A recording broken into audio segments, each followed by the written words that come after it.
Stepan Georgevich Shaumian was a Bolshevik revolutionary and politician active throughout the Caucasus. Shaumian was an ethnic Armenian, and his role as a leader of the Russian Revolution in the Caucasus earned him the nickname of the Caucasian Lenin, a reference to the leader of the Russian Revolution, Vladimir Lenin. Although the founder and editor of several newspapers and journals, Shaumian is best known as the head of the Baku Commune, a short-lived committee appointed by Lenin in March 1918 with the enormous task of leading the revolution in the Caucasus and West Asia. His tenure as leader of the Baku Commune was marred with numerous problems, including ethnic violence between Baku's Armenian and Azerbaijani populations, attempting to defend the city against an advancing Turkish army, all the while attempting to spread the cause of the revolution throughout the region. Unlike many of the other Bolsheviks at the time, however, he preferred to resolve many of the conflicts he faced peacefully, rather than with force and terror.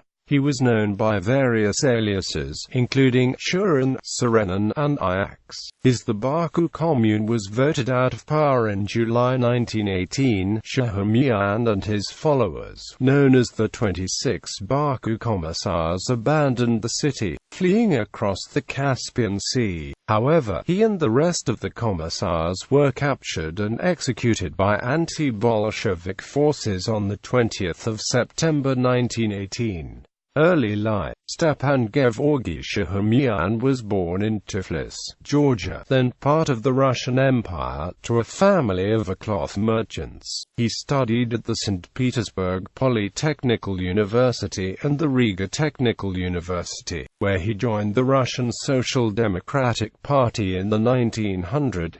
In 1905 he graduated from the philosophy department of Humboldt University of Berlin. Revolutionary beginnings. He was arrested by the Tsarist government for taking part in student political activities on campus, and exiled back to Transcaucasia. Shaumian made his way to German soil, where he met with such exiles from the Russian Empire as Lenin, Julius Martov, and Georgy Plekhanov. Upon returning to Transcaucasia, he became a teacher and the leader of local Social Democrats in Tiflis, as well as a prolific writer of Marxist literature. At the 1903 Congress, he sided with the Bolsheviks. By 1907, he had moved to Baku to head up the significant Bolshevik movement in the city. In 1914, he led the general strike in the city. The strike was crushed by Imperial Army and Shaumian was arrested and sent to prison. He escaped just as the February Revolution of 1917 was beginning.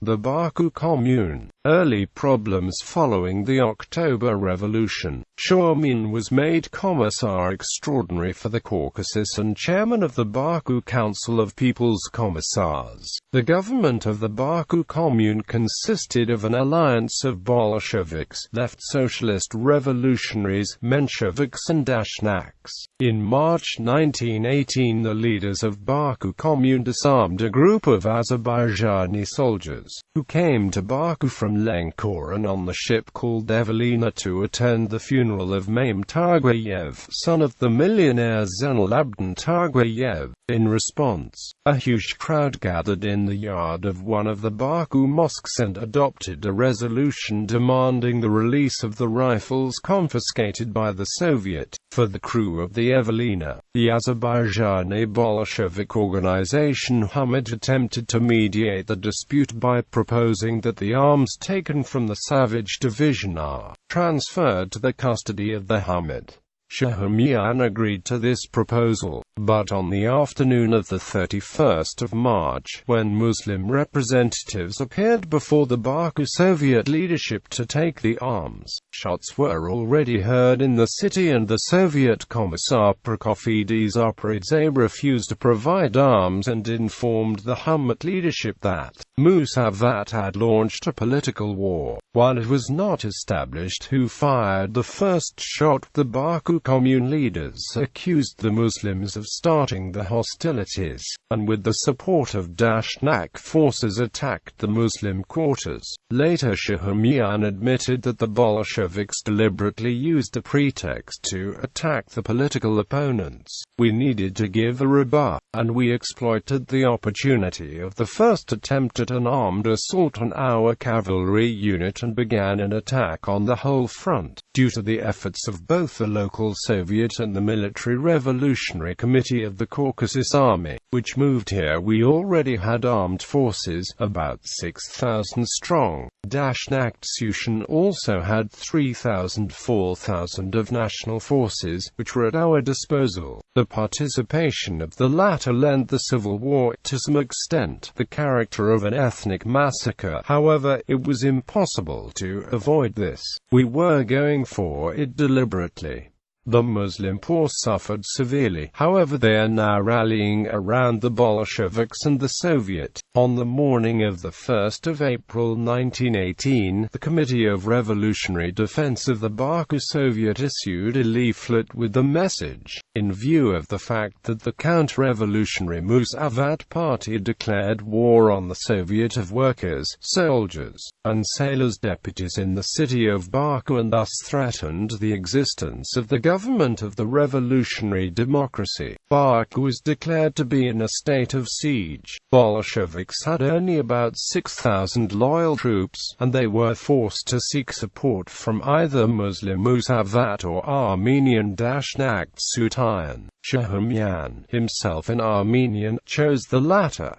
Shaumian considered the March events to be a triumph of the Soviet power in the Caucasus. According to Feroz Kazimzadeh, the Baku Soviet provoked the March events to eliminate its most formidable rival, the Musavat. However, when Soviet leaders reached out to ARF for assistance against the Azerbaijani nationalists, the conflict degenerated into a massacre, with the Armenians killing the Muslims irrespective of the political affiliations or social and economic position. Estimates of the number of Azerbaijanis and other Muslims massacred in Baku and surrounding regions ranged between 3,000 and 12,000. The Committee of Revolutionary Defense issued another proclamation early in April 1918, which insisted on an anti-Soviet character of the rebellion and blamed Musavat and its leadership for the events. The Soviet statement asserted that there was a carefully laid-out plot by Musavat to overthrow the Baku Soviet and to establish its own regime. The enemies of Soviet power in the city of Baku have raised the head. The malice and hatred with which they viewed the revolutionary organ of the workers and soldiers began recently to overflow into open counter-revolutionary activities. The appearance of the staff of the Savage Division, headed by the unmasked Talishkanov, the events in Lenkoran, in Mugan and at Shimika, the capture of Petrovsk by the Dagestan Regiment and the withholding of grain shipments from Baku, the threats of Elizavetpol, and in the last few days of Tiflis, to march on Baku against Soviet power, the aggressive movements of the armored train of the Transcaucasian Commissariat in Atchi, Kabul, and, finally, the outrageous behavior of the Savage Division on the steamship Evelina in shooting comrades. All this speaks of the criminal plans of the counter-revolutionaries grouped mainly around the Bek Party Musavat and having as its goal the overthrow of Soviet power. Less than 6 months later, in September 1918, Nuri Pasha's Ottoman-led Army of Islam, supported by local Azeri forces, recaptured Baku and subsequently killed an estimated 10,000 to 20,000 ethnic Armenians. Armenians. The Bolsheviks clashed with Dashnaks and Mensheviks over the involvement of British forces, which the latter two welcomed. In either case, Shaumian was under direct orders from Moscow to refuse aid offered by the British. However, he understood the consequences of not accepting British aid, including a further massacre of Armenians by the Turks. Major Ranald MacDonald, a seasoned diplomat and the British vice-consul of Baku, was tasked by his superiors in attempting to persuade Shaumian to revise his position. Coup plots in midsummer. MacDonald personally visited Shaumian's home in Baku and the two discussed the issue of British military involvement in a generally amiable conversation. Shaumian first raised the spectre of what British involvement would entail. "Is your General Dunsterville coming to Baku to turn us out?" MacDonald reassured him that Dunsterville, being a member of the military, was not claiming any political stake in the conflict but was merely interested in helping him defend the city. Unconvinced, Shaumian replied, "And you really believe that a British general and a Bolshevik commissar would make good partners? No, we will organize our own force to fight the Turk." Shaumian was under the impression that the Bolsheviks would soon be sending reinforcements from the Caspian Sea to assist him, although the prospects of receiving such relief remained unlikely. He had sent numerous telegrams to Moscow extolling the fighting abilities of his Armenian units but warned that they too would soon be unable to halt the advance of Enver's army. With this, MacDonald's and Shaumian's conversation ended with the possibility of accepting British aid in exchange for complete Bolshevik control over the military force, terms the British could not immediately accept. Relations between the Baku Commune and the British soon reached a turning point when Britain decided to reverse its support for Bolsheviks. Shaumian's intransigence had cost him their support, as MacDonald was informed by a British officer on July 10. The new policy of the British and French governments was to support the anti-Bolshevik forces. It mattered little whether they were Tsarist or social revolutionary. Over the last few days, numerous people had visited MacDonald, pleading for a withdrawal of British support for Shaumian. Many claimed to be former Tsarist officers offering the service to rise against the Bolsheviks, although MacDonald reportedly suspected most to have actually been agents working on behalf of the Bolsheviks. Expulsion. On the 26th of July 1918, the Bolsheviks were outvoted 259 to 236 in the Baku Soviet. Shaumian's support had eroded and many of his key supporters abandoned him. Angered with the outcome of the vote, he announced that his party would withdraw from the Soviet and Baku itself. "With pain in our hearts and curses on our lips, we who had come here to die for the Soviet regime are forced to leave." A new government headed primarily by Russians, known as Central Caspian Dictatorship, was formed, as British forces under General Lionel Dunsterville occupied Baku the same day.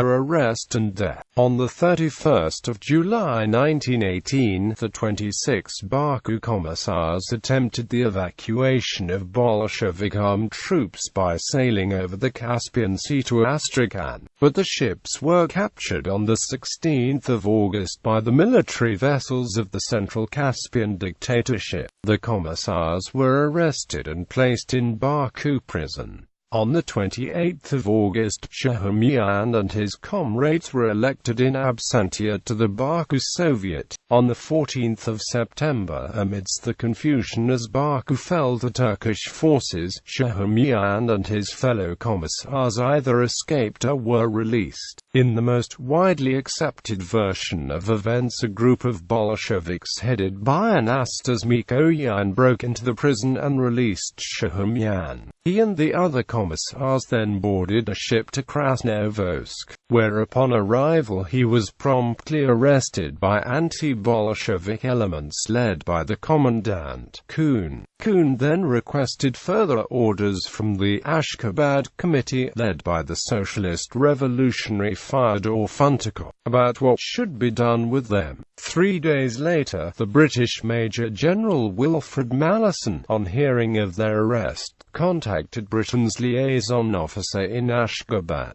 Captain Reginald Teague Jones, to suggest that the commissars be handed over to British forces in Mesh to be used as hostages in exchange for British citizens held by the Soviets. The same day, Teague Jones attended the committee's meeting in Ashgabat, which had the task of deciding the fate of the commissars. For some reason, Teague Jones did not communicate Malleson's request to the committee, and later claimed he left before a decision was made and did not discover until the following day that the committee had eventually decided to issue orders that the commissars should be executed. On the night of the 20th of September, Shaumian and the others were executed by a firing squad in a remote location between the stations of Pereval and Akhchakama on the Trans-Caspian Railway. In 1956, The Observer published a letter written by a British staff officer who recounted a conversation he had had with Malleson, stricken with malaria at the time, on what was to be done to the commissars. Malleson replied that since the matter did not involve the British, they should not concern themselves with the issue. The telegram that was sent told the authorities holding the commissars to dispose of them as they sort fit. Nevertheless, Malleson expressed his horror when he learned upon the ultimate fate that had befallen the commissars.